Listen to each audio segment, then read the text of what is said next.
ایک عیسائی آدمی نے اسلام قبول کیا تو اس سے لوگوں نے پوچھا کہ تو نے اسلام کیسے قبول کیا؟ کہنے لگا ہوا یہ کہ ایک عیسائی نوجوان تھا، وہ ایک مسلمان نوجوان تھا، تو وہ یہاں آیا ہمارے ملک میں، شکار کرنے کے لیے نکلا، جانور کو گولی لگائی تو ایک نوجوان کو لگ گئی۔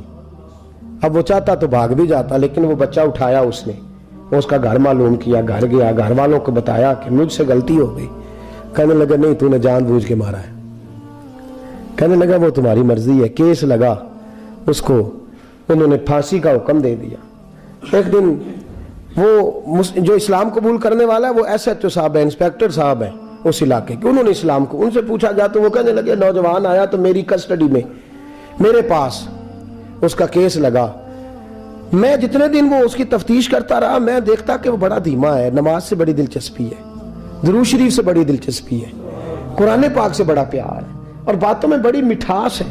اور کہتے ہیں جب میں نے اس کو کہا ایک دن کہ یار تو بھاگ جاتا، تجھے کیا ضرورت پڑی تھی مصیبت کو گلے ڈالنے، مجھے پتا ہے تجھے غلطی سے ہوا، تو پہلے جانتا نہیں تیری دشمنی کیا ہوگی۔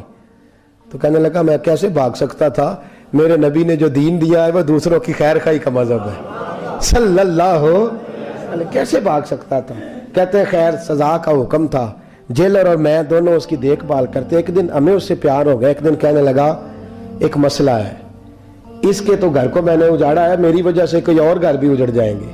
کہا وہ کیا؟ کہنے لگا کئی لوگوں کی امانتیں میرے پاس، مہربانی کرو مجھے 2-4 دن کا ٹائم دو، میں وہ امانتیں دے آؤں، یا کچھ لوگ ہیں میرے جاننے والے ان کے سپرد کار ہوں۔ کہتے ہیں ہمیں اس کے سے پیار ہو گیا، ہم نے اس کو جانے دیا۔ اب جس دن پھانسی لگنی تھی اس دن وہ آیا ہی نہ۔ اب وہ جو قاضی صاحب تھے، جج صاحب تھے، انہوں نے کہا کہ پھانسی لگے گی اس جیلر کو جس نے جانے دیا ہے۔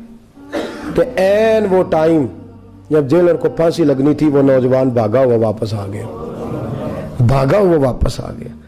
تو وہ جیلر اور وہ انسپیکٹر وہ دونوں کھڑے ہیں، کہا کیوں دیر سے آئے؟ کہنے لگا کشتی میں بیٹھا تھا، اس نے ہجکولے کھائے، لوگ ڈوب گئے، میں بچ گیا۔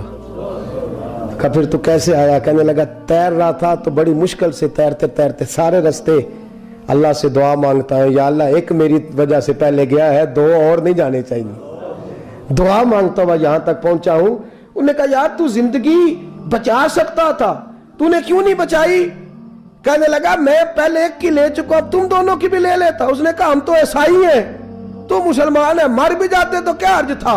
کہنے لگا کیسے مر جاتے؟ میرے نبی نے کہا ہے دین النصیحہ، دین دوسروں کا بھلا کرنے کا نام ہے، دوسروں کا بھلا کرنے کا نام۔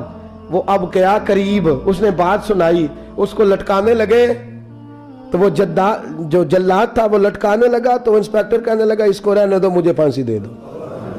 وہ کہنے لگا نہیں تم ان دونوں کو رہنے دو۔ جیلر کہنے لگا مجھے پھانسی دے دو۔ اب جب وہ سب لوگ کھڑے ہیں، پھانسی ہو رہی ہے، لوگوں کی آنکھوں میں آنسو ہیں، جج صاحب بھی کھڑے تھے۔ جج کہنے لگا تم تینوں چاروں کو رہنے دو، مجھے لٹکا دو اس کی جگہ پہ۔ لوگ رو رہے، تڑپ رہے، وہ بچے کے والدین بھی کھڑے تھے، وہ سارے کھڑے تھے۔ وہ جلاد جو پھانسی دیا کرتا ہے جسے کبھی رحم نہیں آتا، وہ رسی چھوڑ کے پیچھے ہو گیا۔ لوگوں نے کہا تو کو پیچھے ہو گیا؟ کہنے لگا اگر یہ مرے گا تو میں بھی مروں گا، مجھے پھانسی ملے گی۔ تڑپ اٹھے سارے لوگ، آنکھوں میں آنسو آئے۔ جب سارے روئے تو بچے کا والد آگے بڑھ کے کہنے لگا قسم ہے اللہ کی عزت کی، اگر تیرا یہ رنگ ہے تو محمد عربی کا کیا رنگ ہوگا صلی اللہ علیہ